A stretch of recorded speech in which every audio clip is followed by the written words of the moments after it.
the fucking tunes on!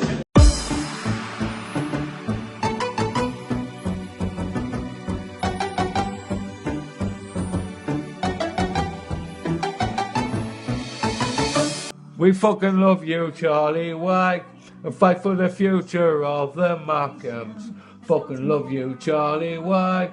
Nothing's going to stop you now. Hello and welcome back to the What the Falk Happened This Week podcast, and it's going to be a bit of a special today because, let's be honest, we don't care about anything else that happened in football this week apart from Sunderland going to Wembley. To join us is obviously our full Sunderland contingent, and Scott will be supporting Sunderland from home as well, but we've decided not to invite him on because he is Motherwell's scum. Connor, how are you doing? Are you all right? I'm good, really good. And I support Motherwell now, remember. We all support Motherwell in a weird sense. We all feel sorry for Motherwell, that's what we mean. Ian, how are you doing, mate? Yeah, I'm good, yeah. Just, nervous and all that, but just, can't wait, really. It's mad, isn't it? You never feel nervous about getting to the final of this trophy when you're in the group stages against, like, Aston Villa under 21s. It's as soon as Wembley, gets close, you go, hang on a minute, this might mean something. Jack, how are you doing? You all right, mate? Yeah, I'm good. I'm not really nervous. I'm fairly calm. I mean, I don't know, it's because I'm not up for the Pizza Cup. I mean, don't get me wrong, I want to win, but I think I'm firmly focused on promotion. But I hope we do win. Obviously, I want us to win. Up for the Pizza Cup. Do you think, right? We were discussing it yesterday on the Wise Men Say live stream thing that I did, which was great last night. By the way, it was really good crack, and I'm suffering a severe hangover from it. Well, not that severe. I'm coping. But they're talking about the names they had for the trophy, like the Sherpa Vans trophy, it used to be called or something in the past. Do you think it would mean more if it wasn't called the Papa John's trophy? I kind of feel like it would. Maybe, yeah. LDV Vans, it's been called, and auto windscreens, and yeah, I don't know. Maybe.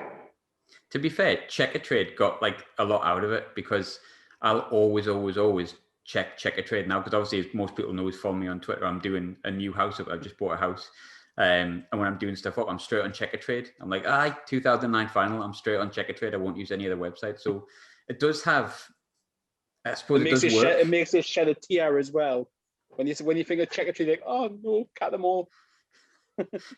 I'll tell you what, talking about their sponsorship, because actually yesterday's final was really weird. Someone else excited, Ian? Okay, right. That's the grandson just burst into the room. So I thought it was the cat. No, not this time. But thinking about the yesterday's final, because it was all branded as the Papa John's, but last year had a different sponsor. So can you remember who the sponsor was? Really was? weird, I thought. Because I try to remember who the sponsor was. Leeson.com. Oh, yeah. So it was, and it was clever because whenever you typed in Leeson.com on Twitter or whatever, it would link to Leeson.com. So they called it Leeson.com as opposed to just the leasing trophy, which is quite clever, I thought. But I'd seen that that for Portsmouth and for Salford, they were going to do the same thing with the Papa John's, their shops, nearby, to rebrand them. Oh yeah, Papa Lee's and Papa Kenny. Well, but they couldn't do their Kennys because of high winds apparently in their Portsmouth all their week, so he didn't get one, and he's just been sacked. So I think that really sums it up, doesn't it? Imagine that pizza shop. By the way, they've someone mentioned it yesterday, but they totally missed a trick by not calling it Papa Johnson's. Why would you call it 100%? So it's such an open goal, and I was just like, why? But just to give people a format of what we're doing today, obviously, as people know, regular listeners will know that we do a hero, villain, goal of the week, and moment of the week. This week, we're going to split it into two parts. We're going to have a post-match reaction, and then what we're also going to do in this particular segment is we're going to, is that a team? Oh, interesting. Do you want to read it out for you? So we've got Burge, Flannel, Max Power, Chris Maguire in the starting 11. Charlie Wyke, Lyndon Gooch, Luke O'Nien, Scowen, Ledbetter, McFadden, McGeady, Kim Yoker on the bench and Ross Stewart on the bench. That is quite interesting. And Ollie Younger and Dan Neil, Conor McLaughlin and Remy Matthews. So Jordan Jones misses out then. Oh. I hope none of you had him down as first goal scorer, but to kind of reiterate what the format's going to be, rather than choosing our goal of the week and stuff like that, obviously we're going to do a post-match and a pre-match. We're going to do a few predictions. We're going to keep to the same format. We're going to look at who we think is going to be the hero of the week or weekend, who we think is going to be the villain of the match, who's going to be the first goal scorer as opposed to the best goal of the weekend, and what we think is going to be the moment of the match. And then we're going to reconvene when things are either brilliant and we're all severely oiled up after watching Sunderland trash Tranmere, or we're going to be severely depressed and drinking nonetheless. Either way, we reckon that Ian's grandson's definitely going to come with us. Yeah, definitely. So I guess I'll come to you first, Colin, since you're nearest one to me. Who do you think is going to be the hero of the pizza trophy? It's hard to look anywhere apart from Charlie Wyke, because that's where the goals have been, and obviously goals is obviously what wins games. So it has to be him. It has to be, because we have no other options really, apart from, I've just noticed Ross Stewart on the bench. Mm-hmm. So I hope it's all done by then, but I can also see it in the script that he's to come on near the end and score the winner. So I don't know. I'm going to stick with Wyke just to put the obvious out there. I think Charlie Wyke. I feel like, and I said this during the week on the preview pod, it feels like Charlie Wyke's had like 2 years of like vilification, and he's been rubbish for the 2 years prior to this season. So I'm not saying it was a bad thing, but he's had such a good season. He's been probably our key player, maybe Sands, McGeady.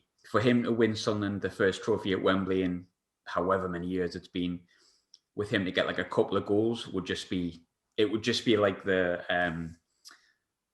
total turnaround of his entire Sunderland career. That he's had a great season and been remembered for all the right reasons really. So I think Charlie Wyke, but I find it interesting Kim Yoker being on the bench. I'm a bit like, that's same with like the Ross Stewart thing. You suddenly look at it, don't you, and you go, well, I haven't seen them for a while. It could be Ollie Younger. We're totally discounting Ollie Younger scoring a last-minute screamer, aren't we? But Ian, who's your hero of the match? What do you think it's going to be? Well, if we win it, and I'm very hopeful that we are, I think it actually comes down to one man himself, and that is Lee Johnson. You know, because let's face it, he's totally turned us round. You know, we went from the sort of despair, thinking, oh, it's going to be at least another season, you know, stuck down sort of here. And just the way he's got the players, you know, going, and you can see it in them. They look, you know, confident on you know, social, their sort of media.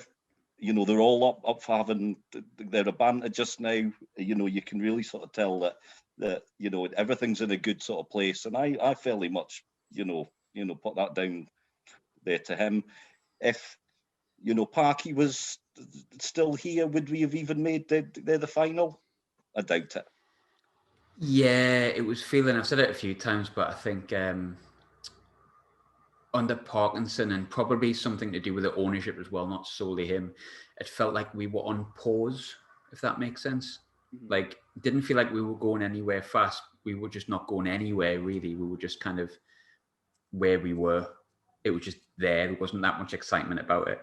But when it comes to Lee Johnson, yeah, absolutely. I love that. You talk about banter and stuff like that during the match.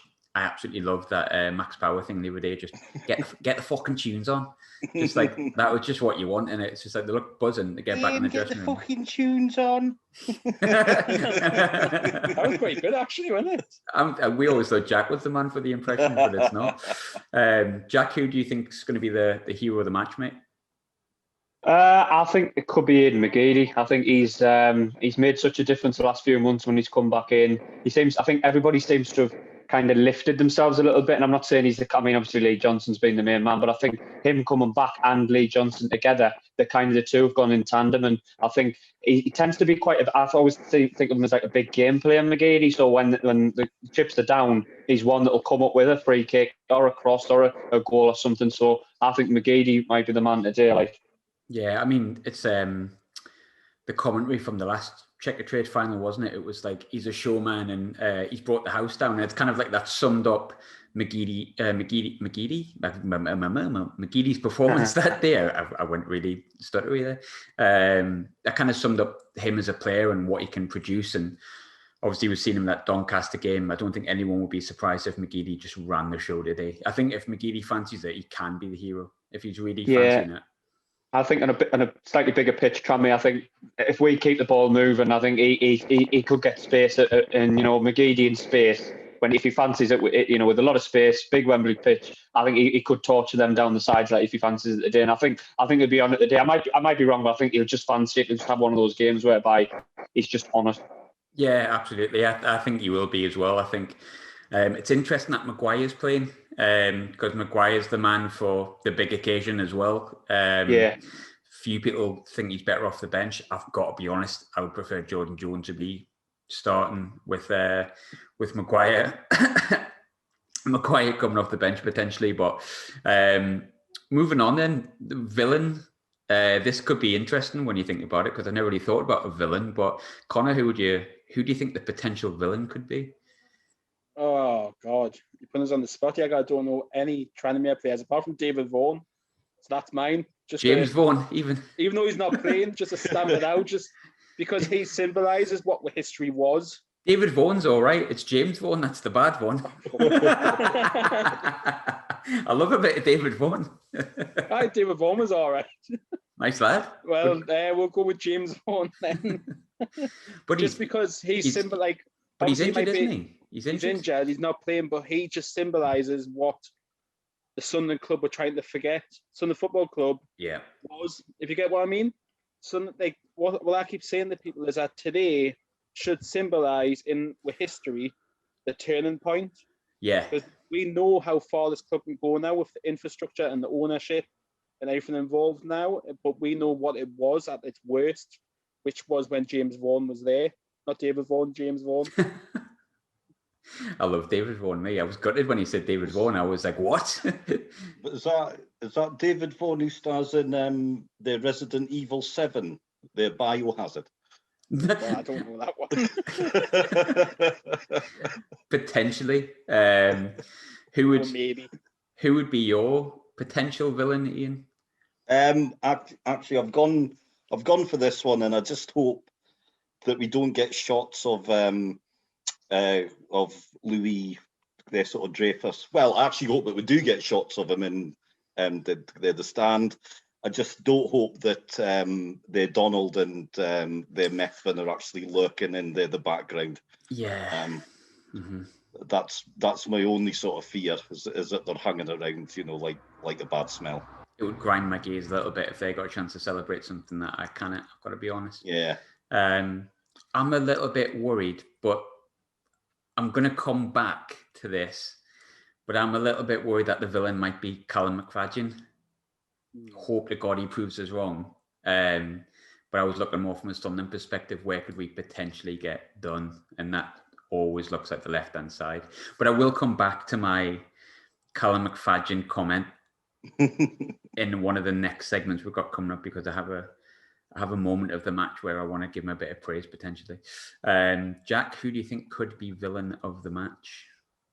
I haven't checked who the referee is, but I just hope we get someone who can kind of handle the situation. Sometimes with refs, on the big occasion, you'll get a bit of a dick of a ref. Do you know what I mean? That just like wants to make a name for himself and wants to be stopping the game all the time and booting players and not letting the game flow, not letting the game go into it. So I hope, we don't get a ref like that, and I hope, the ref doesn't give a bad decision against us, because I can take losing. If they deserve to win and we lose, I've got no problem with that. But if we get a referee that costs us the game with a bad decision, a penalty or something like that, it will feel a bit of a sickener, won't it, that we've lost because of that. So I hope not, but I have a feeling if there is going to be a villain, and I hope there isn't because I think we're going to win, but if there is going to be a villain, I think that might be the ref.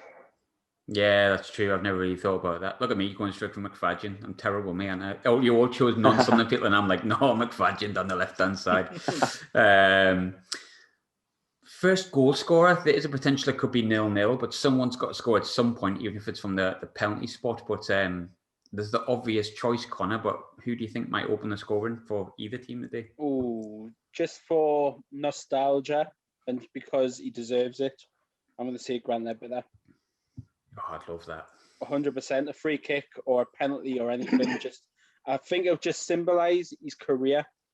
He's went through some crap. Let's be honest, like emotionally with his family and stuff like that. And to come back and the connection he has with the club, I think he deserves it. He deserves to have his name on there in history as the turning point for Sunderland's history.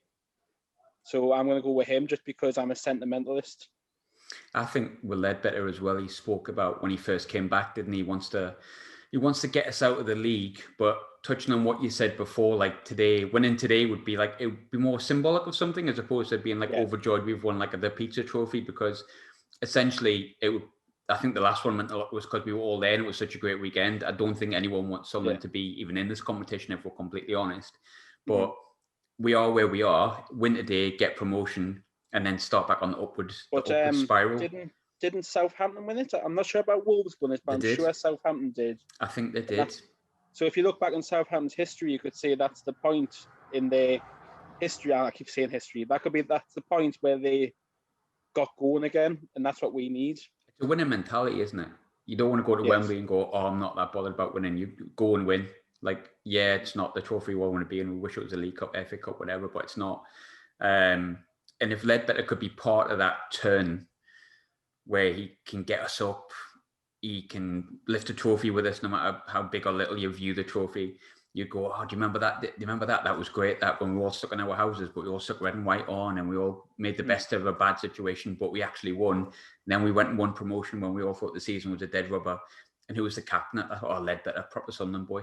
I would like to see Ledbetter score, but I'm going to go with the obvious for me. I think Charlie Wyke. I've had it in my head. Charlie Wyke's going to get 2 and we're going to win 2 now. By the time you're listening to this, people will be egg on my face potentially. But if I'm right, you heard it here first. Ian, who you tipping for first goal scorer? We would have all chose James Vaughan, by the way, wouldn't we, if he was fit? We would have all been like James Vaughan, and that would have just been the podcast and done. But Ian, who do you think is going to be the first to notch? Well, there, if he wasn't a dead, I was going to go for Robert Vaughan, who stars in my favourite Western, but I'm going to go. I'm not going to be able to live this down now, am I? What about Frankie Vaughan? Yeah. I'm going to go, and we've spoken about him. And he's someone he gets so much, stick. And quite frankly, I think he's shite. My good friend, the Laura likes to, show us as he looks like someone's their nana, which he absolutely does. I think I don't know. I just have a feeling that the McFadden's gonna, sneak one in out of nowhere kind of thing, an absolute, screamer, because that's just the most, wouldn't it? Sunderland thing that you can do, really, isn't it? I kind of get over how much he looks like the Lincoln City badge. I just can't get over it. Like, someone mentioned it and I was like, oh my God, he's even got like the cropped curly hairstyle down to a T. Like, I mean, there's curly perms, like, it's 1980s. It's just, it's so there. It's a proper look. I've got more to touch on with Callum McFadden because I'm going to. This is going to be referred to as the Callum McFadden final, I think, for right or wrong reasons. I don't know yet. Jack, who you taking for our first goal scorer, mate? I'm going to go Michael Vaughan, England international cricket. I'm off.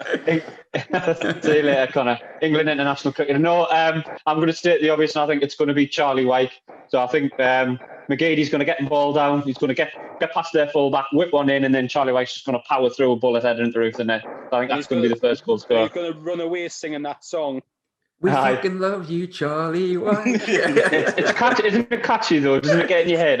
It's stuck. It's so good. I'm telling you right now, all day. Everyone's like saying like, I mean, I got ratted last night. I'm not going to lie. Like I had like a 2-litre bottle of that Old Rosie, which I was getting criticised for. I think Old Rosie's really nice, but whatever. And like me and Ashley were in the sitting room last night. I'm not going to lie. We had Children of the Night on, just singing it, and we just thought, imagine if it was like Wembley. Imagine though if it was like Wembley or the Stadium Light or something. Fans were allowed in. That bit there. The first game back to the Stadium Light. They should turn all the lights off and should get like the phone lights out and just clear that shit. They just pretend there's like a rave going on. You mean like Hull at home a few years ago? Do you remember that? Well, Hull a few years ago and like everyone the lights went out. Yeah. Get the rave on. Moment of the match then, Connor. What random moment do you foresee happening? It not going the extra time. That's the moment I cannot see happening. I can't deal with it. I won't be able to deal with it. So I just hope it doesn't go that way. That's the moment I'm not hoping for. I just hope it doesn't have that feeling like I don't mean to bring it up, but the Charlton game, like when it got to like the 93rd minute, I turned around to Ashley and I just went, "It's not going extra time, this," and I just knew. And it felt like there was something that I knew, which is why my moment of the match is going to touch on what Ian said before. Callum McFadden's going to score today and have a good game. He's going to have a really, really good game, and McFadden's going to be the match winner. It's just going to happen, and everyone's going to go, do you remember when we all hated McFadden, but he had that one decent game in a cup final? And it's going to happen. That's my personal thoughts on what's going to happen. Listening back to this, I'm going to be so wrong, and I know it. Ian, what's your moment of the match? What do you think? Well, we've all kind of touched on this one, but for my moment, hopefully, will be their Ledbetter going the totes emotion, as it were, because he's such a intense guy, and if we win it, I just think he's just going to lose it in a good way.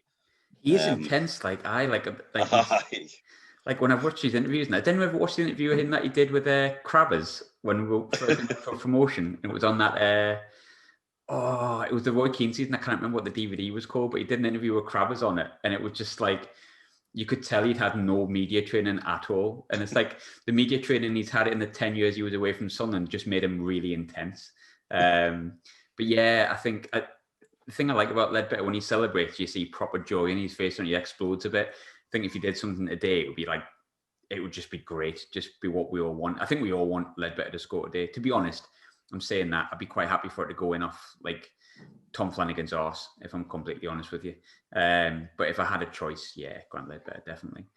Jack, what's your crystal ball moment of the match going to be? I think we're going to get an early goal. So I wouldn't surprise if in the first 10, 15 minutes we'll get an early goal. I don't know. I just think we're going to come flying out the traps. I think we'll get an early goal, but then I think it might be a while before we get the second. It might be kind of got a goal and then we're a bit nervy when they come forward and everything. But I think I've got to in the first 10 or 15 minutes we're going to get one, but I might be miles wrong. Fingers crossed, by the time you listen to this, we can look back and say, yeah, we were all right, we were going to win. If we got beat, I'm really sorry in advance to everyone, and I don't know why you're even listening to it. But we will be back in the second part of the podcast where we'll be discussing the match, seeing how close we were with predictions. We'll be celebrating, commiserating, hopefully more celebration than commiseration. But we're happy at the moment. I think we're all confident. Before we go into the second half of the pod for people listening, Connor, what's your prediction? Get it done nice and early, 3-0 by half time. Enjoy the second half and just get absolutely pissed. Yeah, we're going to be an absolute state if we win this by a few. 100%. We're going to be an absolute state if we get beat by one as well. Like either or. I've said 2-0 all week. For the record, I haven't had any predictions right this season, so it might be 2-1, but I'm confident. We're in good form. We're going to have to put in a typical Sunderland in a cup final performance, not to win, but hopefully this will be the one time when we break the cycle. Ian, what's your prediction? I must admit, I'm really up for it. I'm feeling very sort of confident, and actually, I think this is our time to, really roll someone over. Yeah. And I'm actually going 4-0. Good lad. I like that level of confidence. Wait till you listen back to this and we've lost 4-0. I'm not coming on.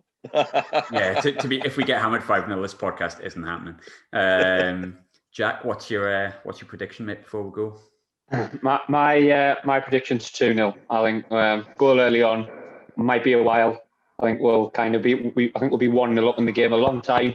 I think everyone will be a bit nervous, and then we'll get one night really late on to kind of icing on the cake type thing. But I think we're going to be 1-0, and they're going to have a few moments that are going to be like, because it wouldn't be Sunderland if it was easy and if it was straightforward. So I think there's going to be 1 or 2 nervy moments, but I'm confident. I think we'll get it done in 90 minutes. I'm fairly confident.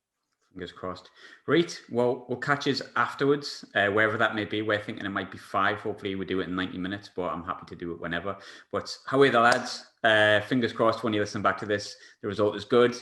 Thanks for joining us for the first half. See you after the match, lads. Cheers. Cheers. McGeady. What a ball that is. Go on, Gooch. Go on. Yes! Yes! Get in! Yes! Come on! Just needs a little bit of magic, doesn't it, at the moment? Maybe they found it here, Sunderland. Chance here for Lyndon Gooch. Tranmere Rovers cut apart by Aidan McGeady's pass. And Lyndon Gooch takes centre stage on the biggest stage. Happy to hold on. That's it. Wembley holds no fear for Sunderland anymore. After their fair share of nearly moments here over the years, they step out of the shadows and grab the limelight. The Black Cats win at this iconic ground for the first time since 1973. Get the fucking tunes on! Hello and welcome back to part 2 of the Papa John's Champions Trophy, or whatever we're going to call it. I'm just happy. We're all a little bit pissed. We're all a little bit well-oiled. Connor's very, very pissed, in fact.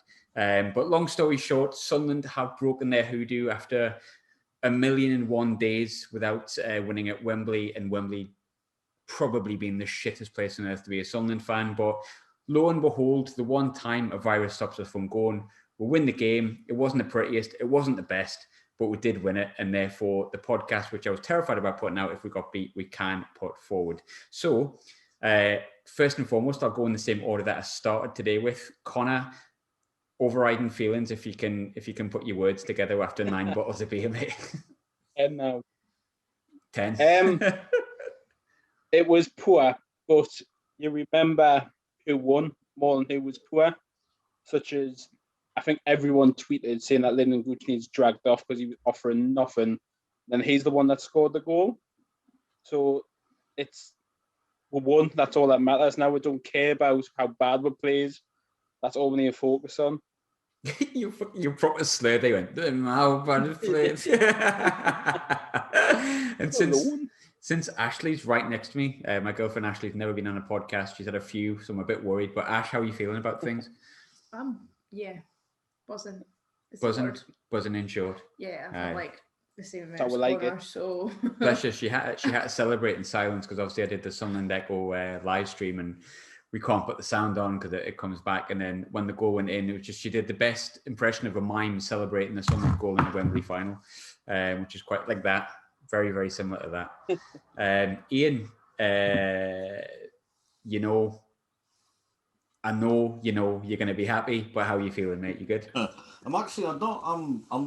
not really quite sure how I feel just now. I'm a little bit stunned, to be fair, because we won something and it was relatively straightforward. It's a bit weird, isn't it? It's like, well, the middle of the second half and the Tranmere were really going for it, and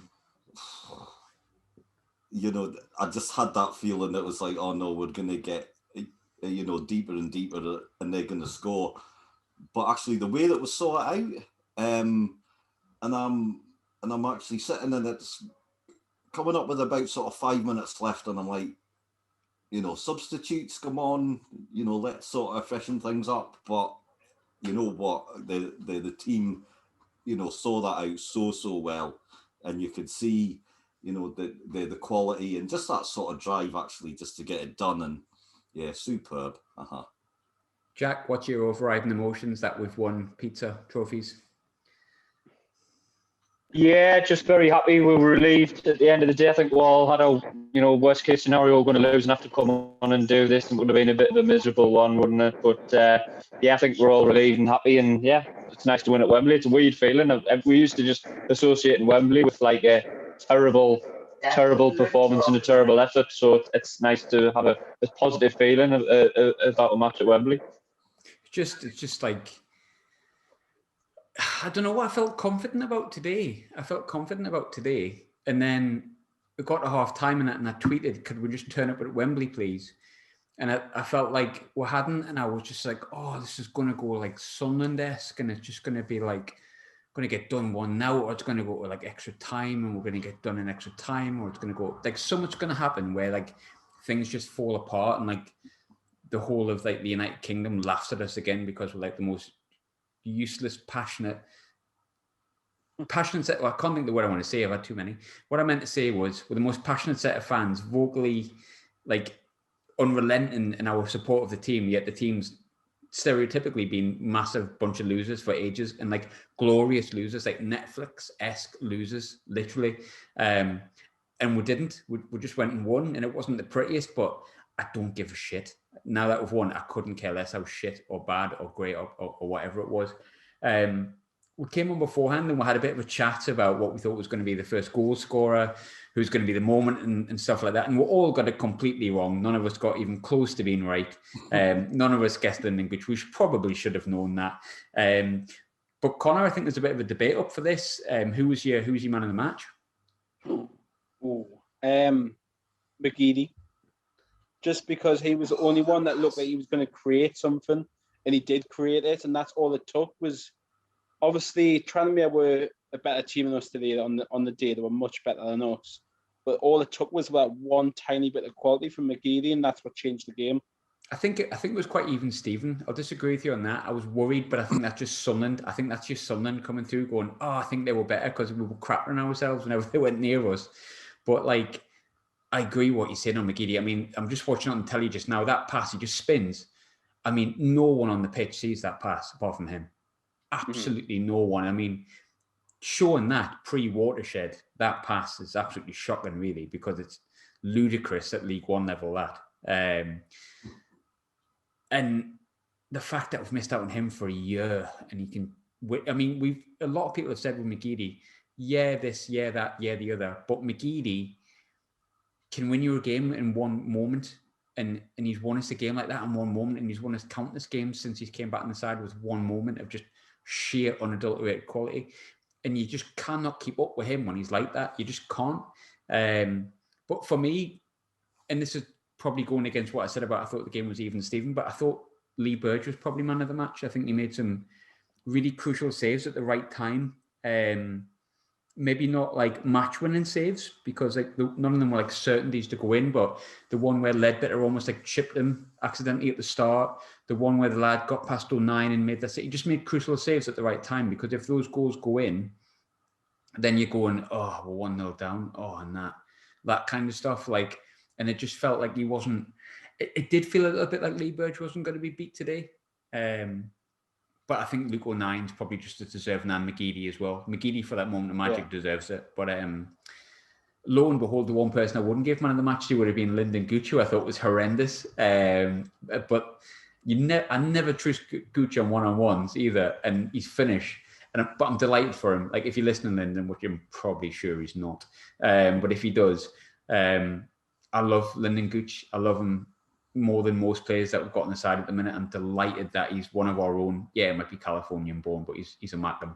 I'm delighted that he was the one that got the winner. But he did have a poor game today. But for me, I'm going to give it a Lee Burge, and that's got nothing to do with the fact that we're sponsored by Viper Goalkeeping or anything like that. That's just general belief and general feel. Ashley, who was your man of the match? I'm a bit biased, but I would agree that Luke O'Nien. You just love Luke O'Nien, yeah, don't you? I just love Luke O'Nien, but I think he was Everybody loves Luke there. O'Nien. Every time Flanagan made a mistake at the back, he was still there to just get out. Do you think it's funny though that Luke O'Nien's won 2 man of the matches in a row now, and he's basically a number 10 when we signed him, playing as a centre half. Would you take him out as centre half for the minute when the players come back, or do you keep him there? I don't know, because you see, he's playing. They were playing the best at the minute when he's at centre back.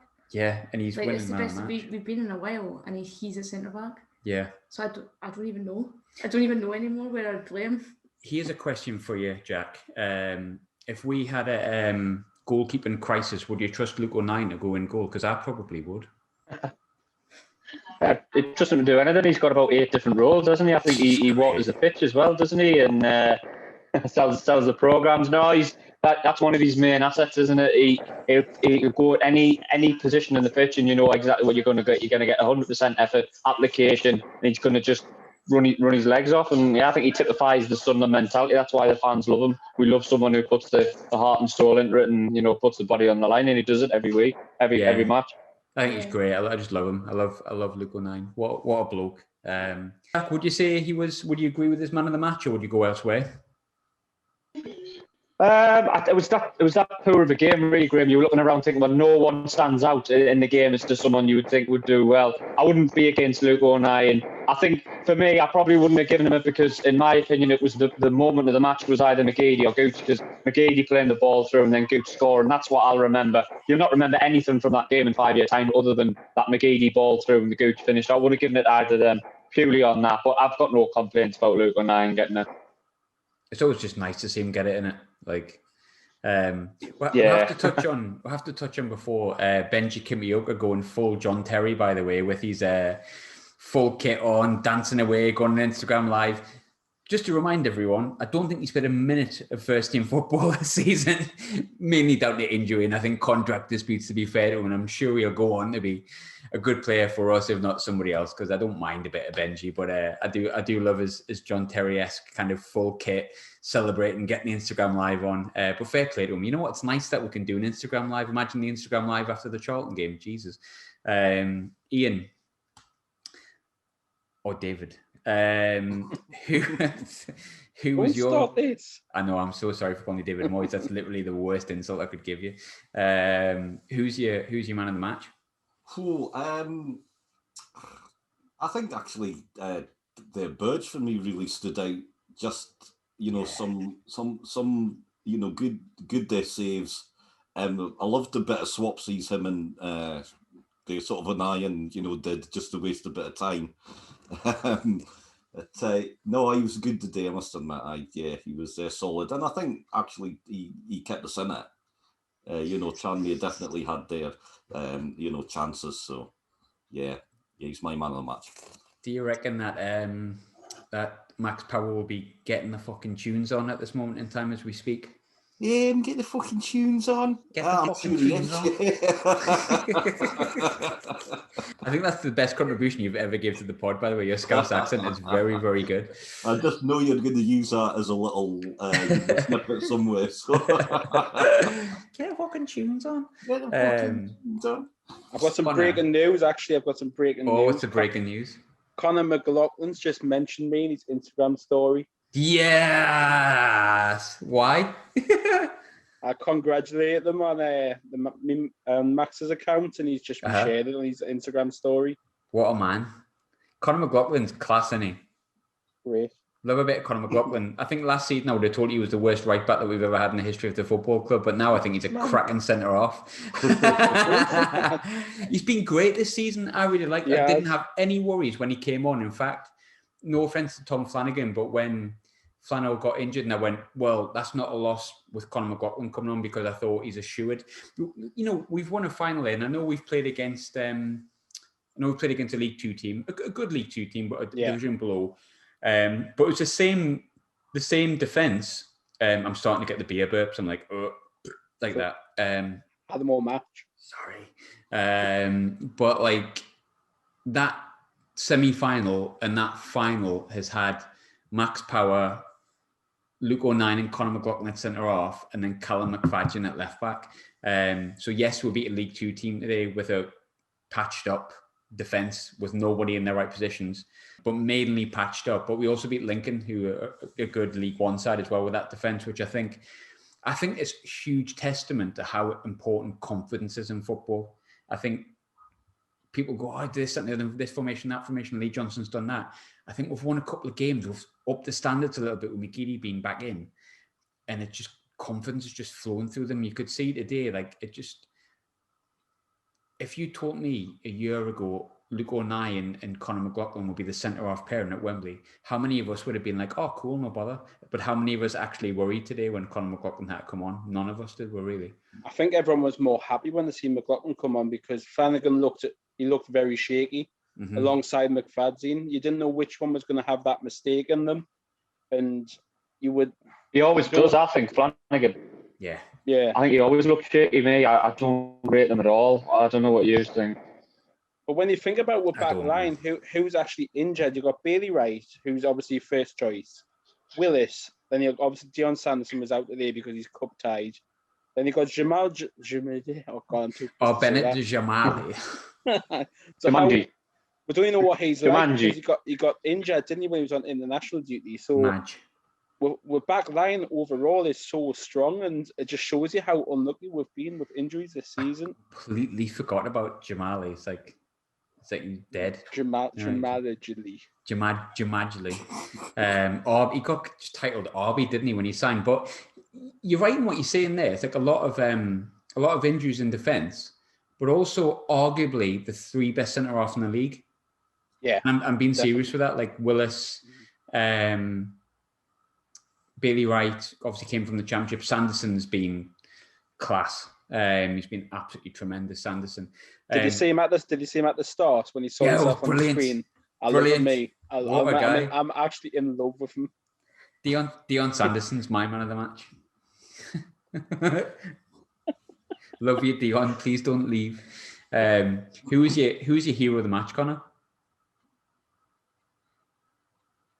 Fucking pissed me like.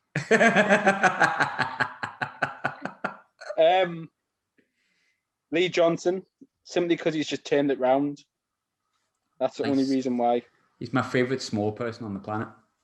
His jacket's shit though. Oh, his jacket's, it's such a H&M number, it's horrendous. It's so like 32 quid from H&M. But he's bought it with it's just bad. Yeah. Ian, who was your hero of the match, mate? Well, yeah. Again, I said it at the start, and no, I'm going to stick with him. So the Johnson there. So listening to his post-match sort of comments, and he is a bit, David sort of Brent. He does give us all of the jargon and all that stuff, but he obviously has in his mind a way that we will sort of play. I mean, his this is nowhere near being anywhere near his side. They remember when he came in, and let's face it, Johnson wasn't on anybody's radar, but I was actually absolutely there, chuffed to bits, because this was someone who had done it at a higher level, and he was looking up, and he picked us, and I think he's always looking up. To be fair, he's tiny. But I think I actually think now he will move us where we have to go, and he's my hero. Yeah, I was the Wembley hoodoo. Come on, It's what though. It's so typical that it would be the year we can't bloody go. Like, I could have told you this in August it was going to happen. I mean, I know, like, when you listen to the beginning of this pod, I'm like, oh, I'm shitting myself a bit, but like, we should have just guessed that this was going to happen. By the way, can I just point out how massive is the trophy? That's a huge trophy. Like, that's not right. Like, I thought this was a Mickey Mouse trophy, apparently. You can't be making it that big if it's Mickey Mouse. It's a good job that we didn't fly down, because we'll have to be paying extra for that baggage, wouldn't we? Yeah. Well, if you go on Ryanair, absolutely you are. Sorry, lads, this is too big to fit in the socket, unfortunately. I'm going to say. Just cut it into 4.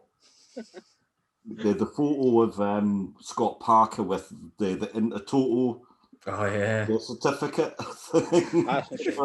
It was a certificate, wasn't it? It wasn't even a trophy. It was just a sign that said, actually was. "Well done, you won." Ash, who was your hero of the game? Kimpiogo. Kimpiogo? Yeah, just for the balls. Kimpioga. Yeah, that like just for the balls to be like, I'm getting this medal. I've not played a minute, but I'm getting this medal and I'm getting this trophy. I didn't even recognise him. I didn't know about him. He changed his hair and that. Proper full kit wanker, wasn't he? I hope he comes in next game and does something. Like, did he used to have tips in? Did he used to have like tips in his hair? I think there's someone completely different. No, he used to have like short blonde hair, but he's gone for like the Barley Mamba haircut now. It took me a while to work out who it was because he was the first one to get his medal. I was looking at it going, is that Barley Mamba? I literally, that's who I thought it was. Yeah. I was like, why? Wanted to touch on something really quick with you, Ian, before I go to Jack and get his hero of the match. Your villain was He Who Shall Not Be Named, and the little bugger got there. He was there. Did that sour it for anyone a little bit that bloke was there? Did for me a little, not much. Yeah, that'll take the smile off my face today, but I did a bit. It'd be interesting to know if he ever does put his face back, home though, won't it? When the fans are back. I don't think. Nah, I can't say it like. It just annoys me a little bit that people who have probably done more harm than good, in my opinion, to the football club get to witness us winning at Wembley when I've had to watch shite for years. It was. He'll try and spin that off. Yeah? I said it was, but you've also got to think that it's... I don't know what I'm going to say. You've also got to think. It's annoying. If we got beat, I think we'd be much more annoyed the fact that he was there. Yeah. But we've just got to concentrate on the fact that we've won and it's a new era. And yes, we did see him there. It left a sour taste in my mouth. But that era's gone. It's Sunderland, and it's all about us. No one else. Jack, who was your hero of the game? I would probably go Birch, because I think when he got a clean sheet and there was one or two nervy moments, and I think that he came through it. And I mean, it wasn't like he was petted with shots, but he had his job to do, and I felt he did it all right. He didn't drop a clanger, basically. Yeah, I think his save from Ledbetter's deflected shot was actually tremendous to kind of get himself in the position to make sure that if he fell into the goal, saving it on the line. It was quite an awkward one. It was quite an awkward one that as well. If you look at the way it spun up and I was impressed by. I think Lee Burge has been really good the past few weeks. I'm pleased. This is the first time I've done a pod with a slightly well-oiled palette here. This is a bit worrying. I'm starting to be like, should I have done this? My hero was as much as I thought he was horrific. Lyndon Gooch. Delighted for him. Because he can now say he won a cup final for Sunderland. No matter what happens in his career, I think we know he's proper Sunderland. I've just touched on a few times in this, and he was awful today. It was one of the worst games I've ever seen him play for us, but he did the business when he needed to, and he won us a good few free kicks at the end, which I'm delighted about. And I really like Lyndon Gooch. I really, really like him as a fella from what I've seen, and I like him as a player. So for me, he's the match winner. I do love him, but I also think that Jones offers more on that right hand side. Jordan Jones is 100%. Yeah. And I'm not going to say his time's up at Sunderland, but if we sign Jordan Jones and the type of football we play at the minute, you can't see him getting in that first 11. Yeah, not ahead of McGeady and Jones, who I think on paper are probably technically our best two players. Yeah, 100%. To be honest, I've lost where I was, but Ian, I'll come to you. Who was your villain of the game? Oh well, we touched on that. He turned up, didn't he? Oh, so he did. I did. Yeah, right, we'll leave that one alone then. For me, this is harsh, but probably Chris Maguire. because I love Chris Maguire and I've got so much time for him and I love him. And I'd like him to start more games, and I kind of pure like fight his cause, but he started again and he didn't do much. And like when he got took off, I wasn't like that bothered. And I feel like he just, when he comes off the bench, he does something. I don't know what it is. And I wanted to see him do well from the start. I want him to show that he can start from the start. And I'm starting to worry that maybe he can't. But it's a very harsh villain. I'm like, it's slim pickings. Like, if you're listening, Chris, I still love you. You're still good looking. I've never thought you were fat. Even when other people thought you were fat, I've never thought you were fat. But I've got a question for you. Yes. Would you leave Ashley for him? For Chris Maguire? Yeah. I mean, he's staring at like Connor like.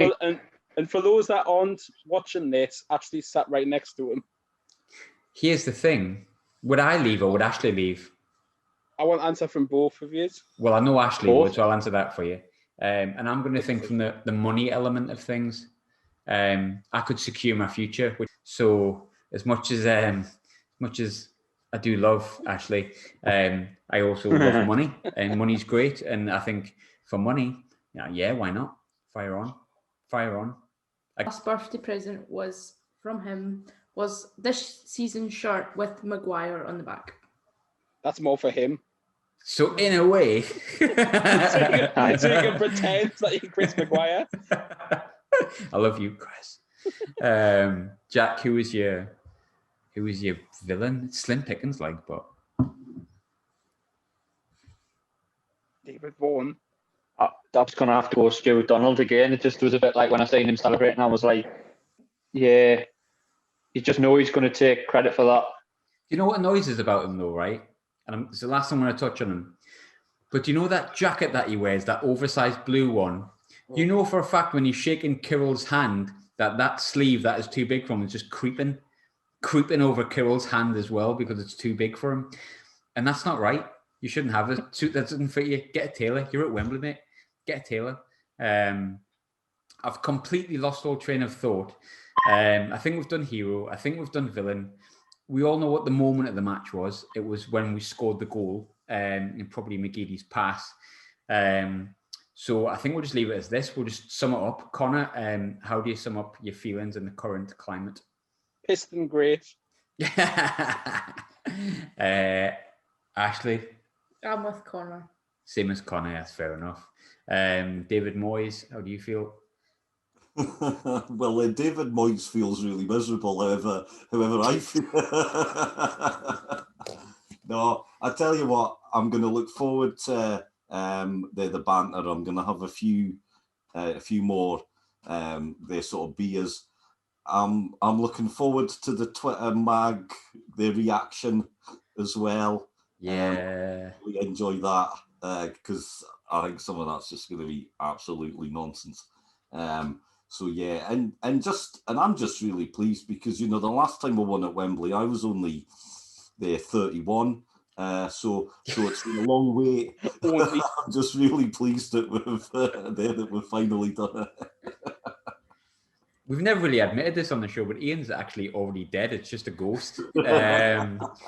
Ian's he's a bit like Highlander. You've got to chop his fucking head off to make sure that he I'm just a floating head. That's all it is. Pretty well, Jack has been many times.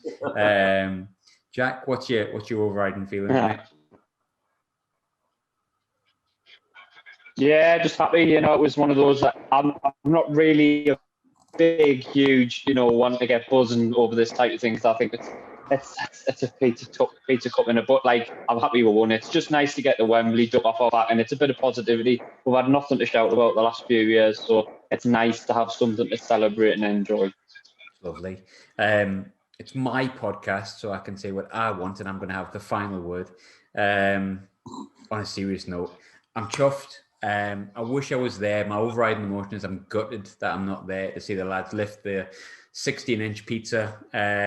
But yeah, happy. I'm delighted we didn't do a Sunderland, and maybe this new Sunderland is a one that has more of a winner mentality, and we win promotion and we go on and we have a club that we're proud of again, which we have been several times, and I think we're always proud of the club. But it'd be nice to have a club that we just feel like can compete, and the care and going in the right direction. And yeah, pretty much I'm just happy. But Ian wants to say something before we go, I think. Get the fucking tunes on. Get that now.